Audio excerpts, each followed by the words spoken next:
The Steenblock party started out in 1853 by prairie schooner. Without having the slightest idea where to settle, they traveled deeper and deeper into Iowa. At last, after a long, difficult trip, they crossed over the Grundy-Hardin County line. This region appeared to have excellent promise for them.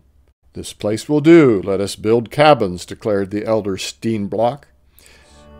Steenblock and Eggers each acquired 80 acres at $1.25 an acre, and then made the 100-mile trip southward to Fort Des Moines on foot to register their purchases. The Eggers farm lay north of what would become Cleves. The two farms they purchased, as far as can be ascertained, were the first farmland in Iowa to go into East Friesen hands. Before fall set in, Steenblock and Eggers set out to return to Illinois to bring back the rest of their families. The three Steenblock children, Alarich, Willem, and Margarita, stayed to get the new cabin ready.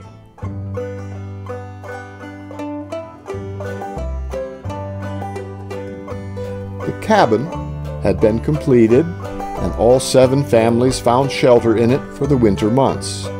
17 people were all crowded into a small, cramped, single room.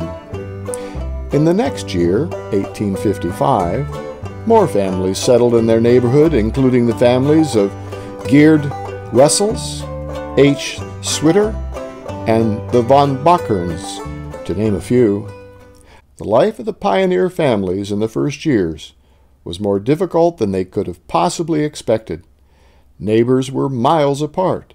There was no nearby large city such as they had been accustomed to in Illinois. Hardin City, Eldora, and Steamboat Rock were wretched little places, and Cedar Falls and Waterloo were too far away to matter. "It was pretty miserable for us in those days," were the words of Mrs. Bagger, daughter of William Jaden. "My mother, having come out of Germany in better conditions, cried much more than she smiled, and often longed to go back again to East Friesland. There was no house, no money, no bread, and all around just prairie and wilderness." It started on December 1st, 1856.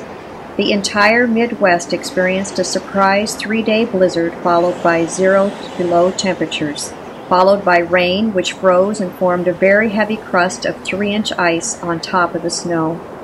There were long stretches of below zero weather that lasted into February and longer, with much additional snowfall. The records show that Hamilton County had 0-degree weather for a period of 2 months.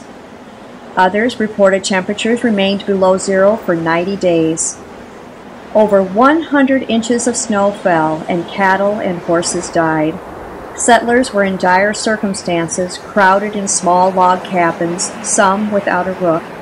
Many went days without food or fire.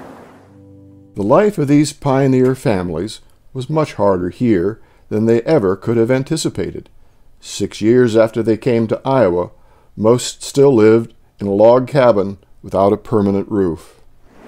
Discouraged by the terrible winters, loss of family and friends to the cold, and lack of food, they were broken. They gave up on planting crops, and beyond what they needed to sustain themselves through the next winter. The first Ostfriesland settlers had given up, and in doing so brought even more harm to themselves. They did no more than was necessary to survive and neglected their property. It was nearly a decade after the winter of deep snow that the railway came to Ackley, located some 5 miles north of where the first Ostfriesens had settled. Now a new and even greater immigration of Ostfriesens came streaming into the area. On arrival, they saw there were no crops and no grain was stored. Their livestock had been depleted and their farms were in disrepair. But they came anyway and brought seed for corn, oats, peas, beans, and wheat for flour. A new life began on the prairie. The prairie land was plowed, the seed was scattered, and a rich harvest came. The older settlers, by the example of their new neighbors, were lifted out of their depressed state of mind. They repaired their rusted plows and followed their example. By the decade of the 1870s, the colony began to blossom. They expanded from the original Hardin County settlement in such great numbers that they extended to the south to Beeman, and in the north as far as Bristow, a distance of some 40 miles, and the easterly direction from Hardin City to New Hartford, likewise a distance of 40 miles. Consequently, these colonies formed the largest East Friesen settlement in America.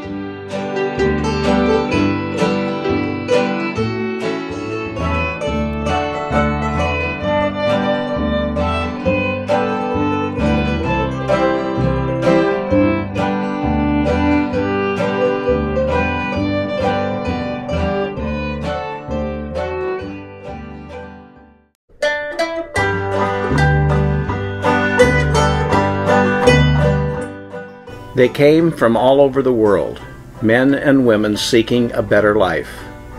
Many came out of difficult conditions only to find extreme new challenges that we cannot even comprehend today. They developed small towns with dreams of their becoming cities. Working through joys and disappointments, some realized their expectations while others did not. These living pictures were portrayed across Hardin County and beyond. While not meeting all of their tests in the most positive way, they must be commended for their bravery and willingness to meet each new difficulty in order that we may enjoy what they ultimately provided for us here today.